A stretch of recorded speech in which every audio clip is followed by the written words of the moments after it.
Así se anunciaba Renfe hace casi 30 años. Y dice el español: en mi país hay un tren que va de Madrid a Sevilla en 2 horas y un poquito. Y dice el japonés: ¡Quillo! ¿Qué pasa? ¿Que va volando? Y dice el español: AVE. AVE, uno de los mejores trenes del mundo. Pero desde entonces el panorama ferroviario ha cambiado mucho en España. Aún no ha acabado el verano, mucha gente se ha ido o está por irse aún de vacaciones este mes de septiembre y aún resuenan las noticias de retrasos e incidencias en los trenes. En 2020, Renfe perdió el monopolio del transporte ferroviario en España y tuvo que competir con otras compañías. Eso trajo una rebaja en los precios de los billetes y un incremento en el número de usuarios, pero también de las quejas. Soy Silvia Cruz La Peña. Hoy en El País, ¿por qué están llegando tantos trenes tarde?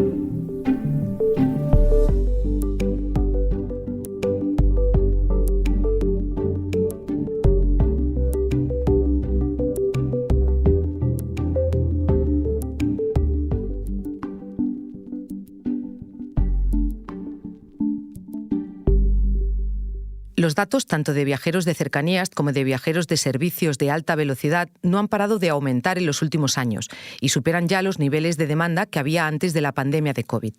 La Unión Europea se ha marcado como objetivo triplicar el tráfico ferroviario de aquí a 2050, pero cada vez hay más quejas por el mal funcionamiento del servicio y los retrasos. Hola, Javier. ¿Qué tal? ¿Cómo estás, Silvia? Javier Margariño es mi compañero del País, que lleva infraestructuras y transporte en el periódico. Javier, quiero que escuches unas palabras del ministro Óscar Puente en el Congreso de los Diputados de hace unos días. He escuchado una descalificación general del servicio ferroviario español con frases tales como: antes se viajaba muy bien en tren, el servicio ferroviario se ha deteriorado mucho en muy poco tiempo, teníamos un tren modélico, ahora tenemos un desastre, el caos sanchista. En definitiva, cualquier tiempo pasado fue mejor que este. Yo solo me ha faltado escuchar aquello de que con Franco los trenes iban mejor, ¿no? Pero, en fin, no pierdan la esperanza, todo llegará, ¿no? Pues bien, esas argumentaciones son totalmente falsas. El tren vive en España el mejor momento de su historia. Pues Silvia, Óscar Puente, el ministro, ha dicho dos grandes verdades. No se puede comparar la operativa actual ferroviaria en España con la de antes de la liberalización, con la de 2019 hacia atrás. Si es el mejor momento que atraviesa el sistema ferroviario o no lo es, desde luego las cifras de usuarios dicen que sí, los precios a la baja también dicen que sí, las incidencias nos ponen sobre la mesa que hay margen de mejora. De todo eso vamos a hablar. ¿Está habiendo de verdad más retrasos o más incidencias que en años anteriores? Pues mira, los datos de retrasos en los servicios de AVE muestran un deterioro significativo en los últimos 5 años. Esto es cierto. En 2019, el 17,3% de los trenes sufrían demoras, una cifra que ha subido hasta el más del 24% en 2022. Y esos datos, pues recientemente se siguen deteriorando. ¿Cuáles son las causas de ese aumento de las incidencias? Bueno, pues en este caso hay dos causas principales. Una está en los propios trenes, las averías de los trenes, y la otra está en la avería de la infraestructura, o sea, lo que es la señalización, la superestructura que es la catenaria, etcétera, etcétera. A esto también se suman sabotajes que son continuos, pese a que muchas veces no salen en los medios de comunicación. El robo de cable, por ejemplo, pues es continuo en la red ferroviaria. Y claro, estamos hablando de una infraestructura, la ferroviaria, que tiene una peculiaridad, y es que a pesar de que en las estaciones vemos un conjunto de vías, todas ellas sirven para ir estacionando trenes, pero al salir en circulación confluyen en una sola vía. Si se avería un tren, todo lo que viene detrás empieza a acumular retrasos. Ya entiendo. Y poniéndonos en contexto, en el contexto europeo, en este caso, ¿hay en España más o menos incidencias que en otros países? El sector público, el Ministerio de Transportes, se asegura que mucho menos, no menos, mucho menos. Si aquí la puntualidad de la pública Renfe más o menos ronda el 86% en servicios de alta velocidad, el ministro siempre tira del dato alemán, que ha sido siempre paradigma. Su demora viene a alcanzar más o menos el 50% en los servicios.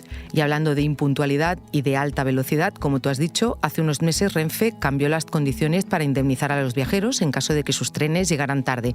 ¿Cómo son esas nuevas condiciones? Recuérdanoslo. Claro, hasta el pasado 1 de julio se devolvía el 50% del importe del billete por retrasos que fueran superiores a los 15 minutos y el 100% del importe por retrasos de más de media hora. Ahora las nuevas condiciones pues ya exigen retrasos de 60 minutos para la devolución de la mitad del precio del billete y de 90 minutos o más para que el viajero obtenga el 100% de la devolución. Javier, me pregunto si esos cambios son porque ven imposible de verdad llegar a tiempo. Absolutamente, sí, ¿no? Es tal cual. Tenemos que recordar que en 1992, cuando parte la alta velocidad en el eje Madrid-Sevilla, apenas había 6 trenes al día y se devolvía el 100% del importe del billete por retrasos superiores a 10 minutos. Era un compromiso de puntualidad hasta ahora nunca visto en el sector del transporte en España. Este fue modificado conforme fueron abriéndose nuevas líneas y creciendo el tráfico, y ahora pues se ha convertido en un compromiso absolutamente insostenible. O sea, era una garantía que estaba quebrando las cuentas de la operadora Renfe.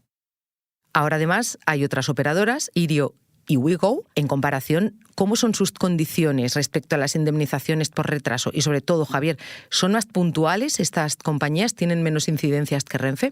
Bueno, las condiciones o garantías que ofrecen al viajero son muy similares a las de Renfe. Es decir, Renfe se ha adaptado a sus nuevos competidores a la hora de hacer o de proponer indemnizaciones a sus clientes por retrasos o demoras. En cuanto a las incidencias, se trata de que si un tren se queda averiado o se avería la infraestructura y se queda parado en medio del trayecto, por allí no puede pasar nadie. Por eso no se trata tanto de marcas o de empresas, sino de la peculiaridad del modo de transporte. Eso es una cosa que sí tiene que tener en cuenta el viajero.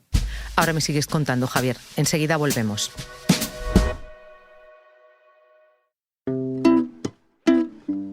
Estoy hablando hoy con mi compañero de Economía, Javier Margariño, sobre la impuntualidad y los problemas que tienen los trenes de Renfe, que han estado en primera plana de las noticias este verano. Habíamos hablado también de Irio y de WeGo. Y quería preguntarte, Javier, ¿son rentables en España hoy las operadoras ferroviarias? En este momento no. Es verdad que estamos en una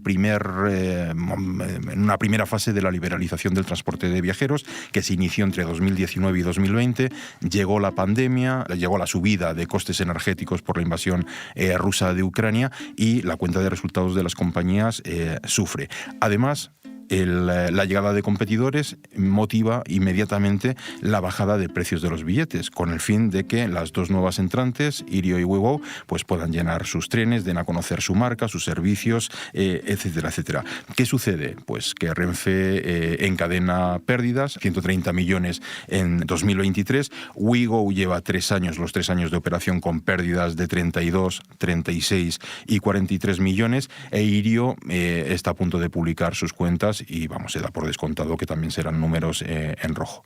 Has hablado en varias ocasiones de los precios, esa competencia entre las compañías. ¿Cómo afecta a todo esto? Pues mira, en un principio es la CNMC, la Comisión Nacional del Mercado y de la Competencia, la que sigue la política de precios de estas compañías y asegura y asevera que los precios se han desplomado. La respuesta a esta bajada de precios, a esta competencia en precios que anteriormente no existía, es factores de ocupación muy altos, por encima del 90% de los trenes. Es decir, la gente está viajando, pero pues ¿a costa de qué? Bueno, en este caso de las pérdidas de las compañías. ¿Es sostenible en el tiempo? Pues habrá que verlo. O sea, WeGo, por ejemplo, aseguran que su política de precios es sostenible cuando se consiguen factores de ocupación por encima del 90%. Y eso ya está sucediendo. WeGo espera que este año, 2024, cierre en equilibrio.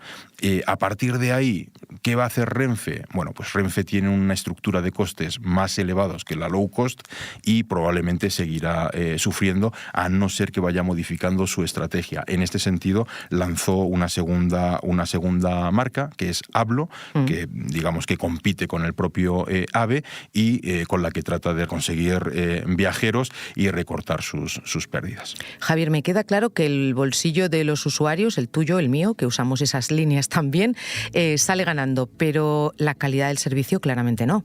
Bueno, pues ya vuelvo a recurrir a la Comisión Nacional de los Mercados y la Competencia para comentarte que la liberalización del transporte ferroviario de viajeros, según estima la CNMC, generó un impacto positivo de 578 millones de euros en 2023.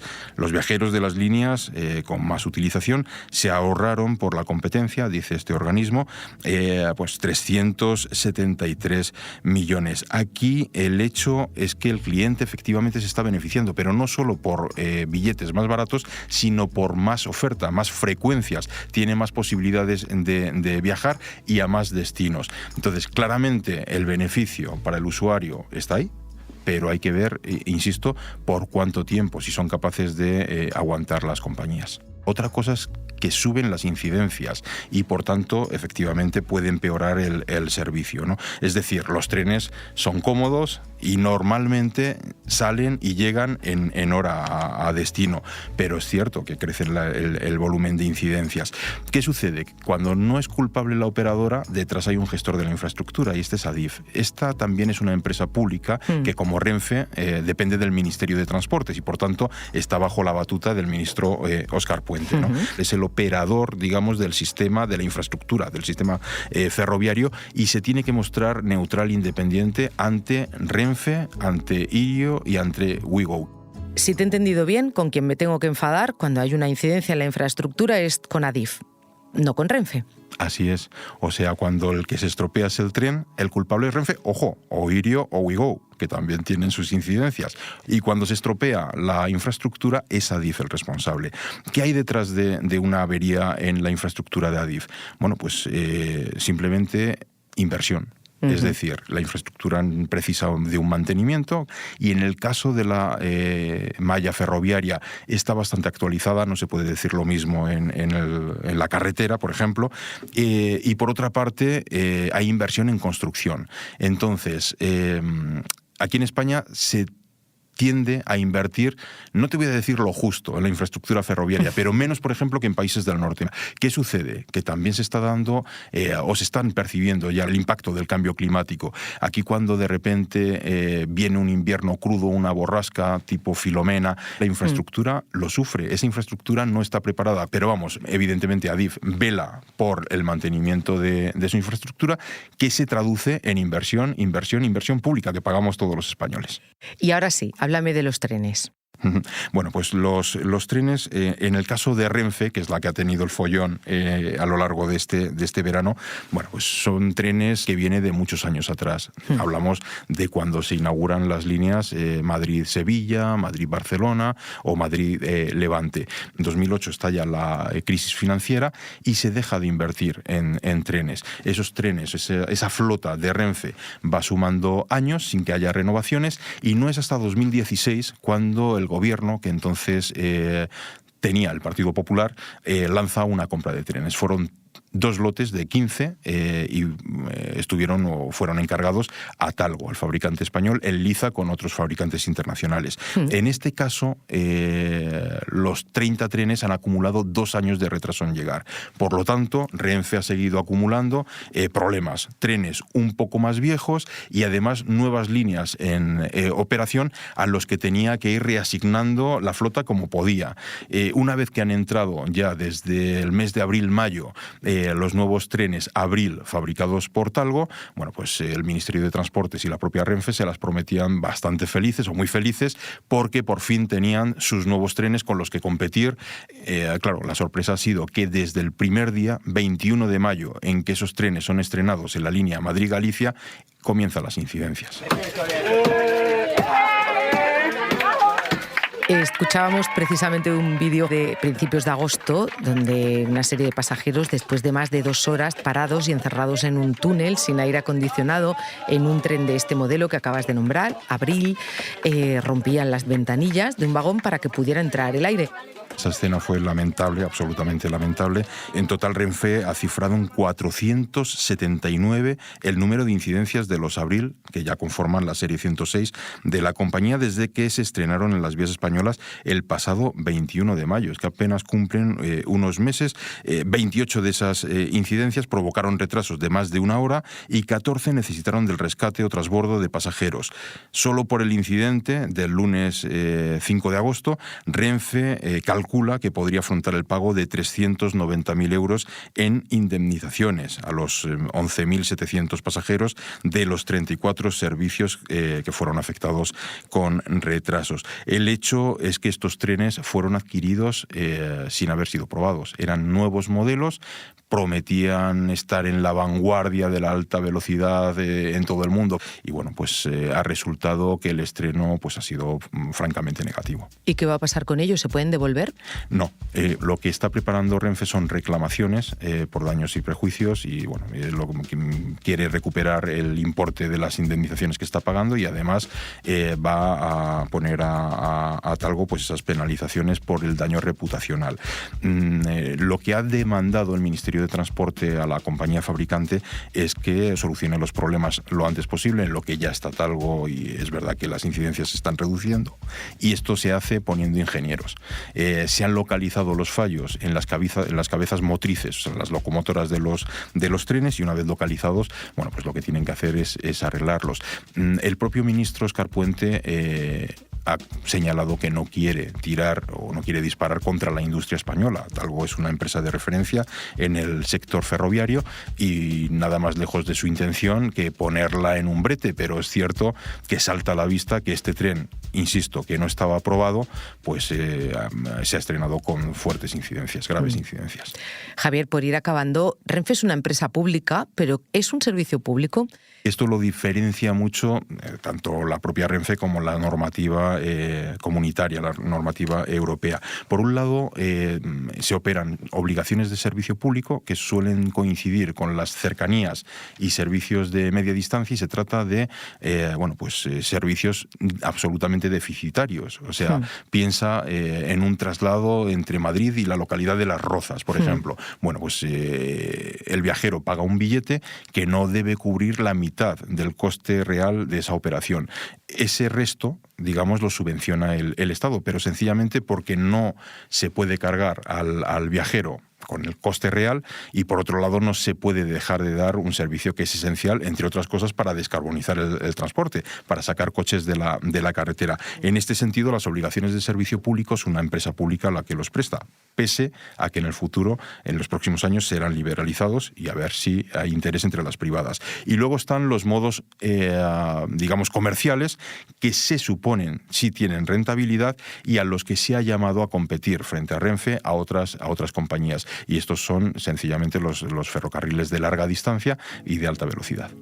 ¿Hay un calendario previsto? ¿Se va a seguir liberalizando el mercado? Así es. En principio se van a liberalizar tanto las obligaciones de servicio público, para lo que tienen potestad incluso las comunidades autónomas, como los servicios comerciales. Es decir, hubo una primera fase de liberalización con la apertura a la competencia de los 3 grandes ejes de alta velocidad, el Madrid-Barcelona, el Madrid-Levante y el Madrid-Sur, y viene ahora, probablemente antes de que finalice el año, una segunda fase en la que se abrirían, si no estamos mal informados, que creo que no, las líneas a Galicia y a Asturias. En una tercera fase se hablaría ya de abrir a la competencia el corredor mediterráneo. Entonces, ¿habrá más competencia? Sí. Lo que sucede es que esta primera experiencia está sirviendo de piedra de toque para lo que viene y los potenciales entrantes se fijan mucho en si las compañías ganan dinero o no ganan dinero, sencillamente porque este es un negocio intensivo en inversión, hay que comprar trenes.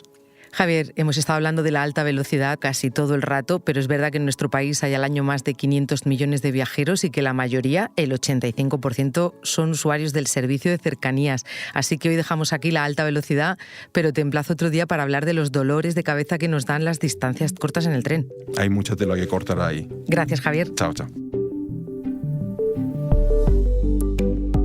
Este episodio lo ha realizado Dani Sousa. El diseño de sonido es de Nacho Taboada, la edición de Ana Rivera. Yo soy Silvia Cruz La Peña y he dirigido este episodio de Hoy en el País. Gracias por escuchar.